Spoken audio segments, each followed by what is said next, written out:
আসসালামু আলাইকুম। আমি মোহাম্মদ সোহাগ মিয়া। আজকে আমি চেঞ্জিং সেন্টেন্স করাবো। আমার ইউটিউব চ্যানেলের নাম হলো Sohag GS and SSC class YouTube channel. আজকে আমরা শিখব হু হুইজের 3টি ব্যতিক্রম নিয়ম। চলো সময় নষ্ট না করে শুরু করা যাক। হু হুইজের 3টি ব্যতিক্রম নিয়ম। এর প্রথম নিয়মটি হলো বাক্যের মাঝখানে হু অথবা who's plus auxiliary verb plus adjective থাকলে সিম্পল করার নিয়ম। হু অথবা হুইজ প্লাস অক্সিলারি এই দুইটা উঠিয়ে দিবে, অ্যাডজেক্টিভ থাকবে। এই অ্যাডজেক্টিভকে ওই বাক্যের সাবজেক্ট এবং নাউন এর আগে বসাবো, তারপর বাকি অংশ যেভাবে আছে সেভাবে লিখবে। এক্সাম্পল হিসেবে যেমন the man who is a poor cannot afford to take a balance diet. ঠিক আছে, এখানে হু আছে অথবা হুইজও থাকতে পারতো। ঠিক আছে, একই কথা। হু, তারপরে আছে অক্সিলারি ভার্ব, তারপরে আছে কি অ্যাডজেক্টিভ।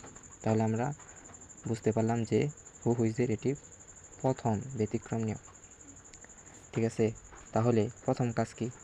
প্রথম কাজ হলো তোমার যে হু হুইজ বা অক্সিলারি ভার্বটা থাকতো সেটা কি করতে হবে? উঠিয়ে দিতে হবে। মনে করলা এই যে এখান থেকে এতটুকু বাক্যটা কি করবে? মনে করবে যে নাই, একটু মুছে দিবে। ঠিক আছে, এর না থাকলে কতটুকু থাকে? তাহলে থাকে দ্য ম্যান ফোর। এখানে পোরটা কি আছে? পোরটা আছে অ্যাডজেক্টিভ। এই অ্যাডজেক্টিভটা বাক্যের যে সাবজেক্ট আছে, সাবজেক্ট কি আছে?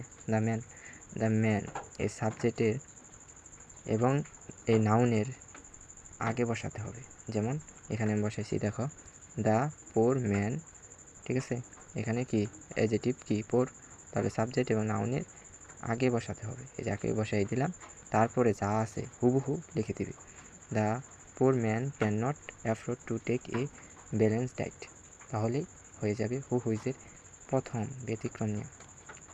হু হুইজের দ্বিতীয় ব্যতিক্রম নিয়ম হলো বাক্যের মাঝখানে হু অথবা হুইজ প্লাস মেন ভার্ব থাকলে সিম্পল করার নিয়ম।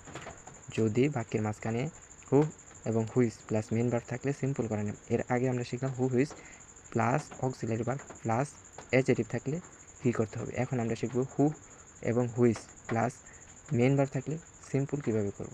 হু অথবা হুইজ এর আগ পর্যন্ত লিখতে হবে, তারপর মেন ভার্ব যে থাকবো সেই মেন ভার্বের সাথে আইএনজি দিয়ে বাকি অংশ। ঠিক আছে, তাহলে হু ইজের আগ পর্যন্ত লিখবো। তাহলে হু এখানে কি আছে? I know the man who works here. ঠিক আছে, এখানে আছে হু, অথবা এখানে যদি হুইজ থাকতো, এখানে হুইজ অথবা হু যেটাই থাক, এর আগ পর্যন্ত যা আছে তা হুবহু বসায় লিখবা। তা হুবহু কী করবা? লিখে ফেলবা।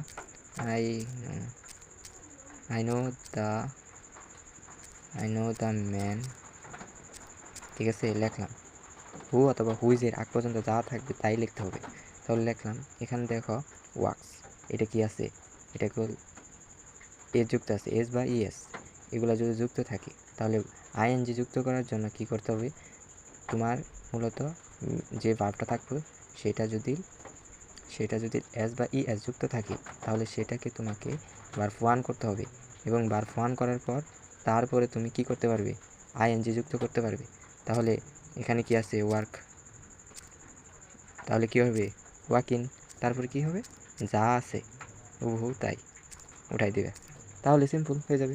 সর্বশেষ যে নিয়মটি হলো হু হুইজের, সেটি হলো যে বাক্যের মাঝখানে হু অথবা হুইজ প্লাস ডো অথবা ডাস অথবা ডিড প্লাস নট থাকলে, মানে হু অথবা হুইজ পরে যদি ডাজ নট অথবা ডিড নট অথবা ডো নট থাকে তাহলে সিম্পল করার যে নিয়ম, প্রথমে মেন ভার্বের আগ পর্যন্ত সব বাদ দিয়ে বাক্যের প্রথমে, মানে মেন ভার্বের আগ পর্যন্ত সব বাদ দিবে, তারপর বাক্যের প্রথমে তোমাকে উইদাউট এবং ভার্ব ওয়ানের সাথে আইএনজি এবং দ্বিতীয় ভার্বের আগ পর্যন্ত যা আছে তা লিখতে হবে।